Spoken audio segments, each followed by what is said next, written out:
Wangala Ssaabasajja Kabaka wa Buganda kakati eyo bwe tuvaayo olwaleero baminisita babiri bagalangatanidde maaso g'akakiiko ka Paalamenti akavunaanyizibwa ku by'embalirira y'ensimbi ng'ekibatuteyo kwe kunnyonnyola obuse obuwerera ddala 41 obuwumbi 300 ze baagala zigende mu mbalirira y'ensimbi ey'eggwanga ey'omwaka 2021-2022 bwe bagalangatanye bwe batyo nga badda muno ne badda muli ebimu bituuka ebirala tebikutuka akakiiko ne kabagoba nga kabagamba nti embalirira nerabika tetegeerekeka.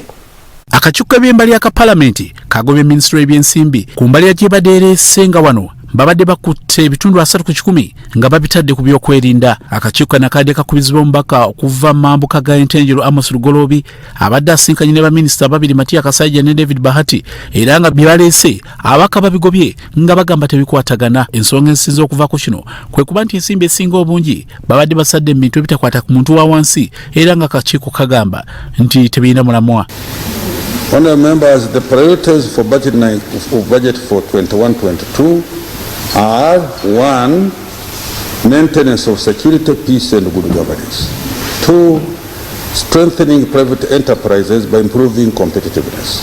Babadde bakutte obutabalika 7 n'obuwumbi 7 kuno kwotadde obutabalika 6 n'obuwumbi 8 bye batadde ku bbanja. 7,721.84 billion, which comes to 30.4%.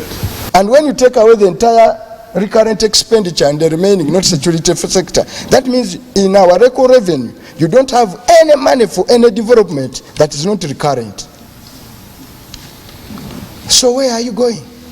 Security is the real anchor, if I may use that word, for anything we do. But you are spending $1 billion on security.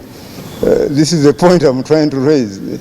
You are providing so much for security and governance, but yet you are trying to protect. It's very minimal. Lives are secure.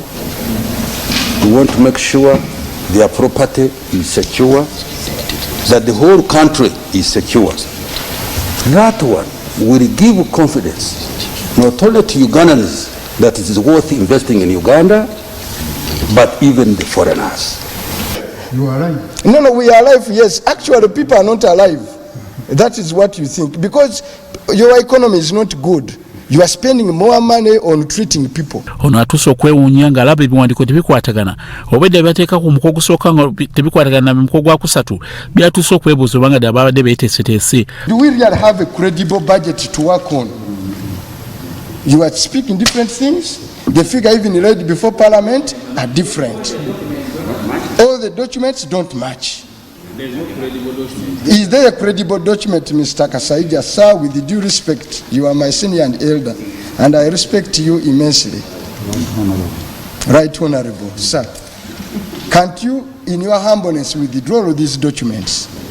Since the clerk, your own clerk, was also taking notes, we can actually, you can help us document what we should come with on Thursday, so that when we are coming on Thursday, we are addressing those specific issues that members have raised. Of course, we are also taking notes. Surely, okubeera n'ekikomera ekinene n'ennyumba nnene n'amataala ne kamera nga gonna getolodde ennyumba yo naye ng'ennyumba eyo teriimu mmere era n'abalimu ne babeera comfortable. This is what you are doing to Ugandans.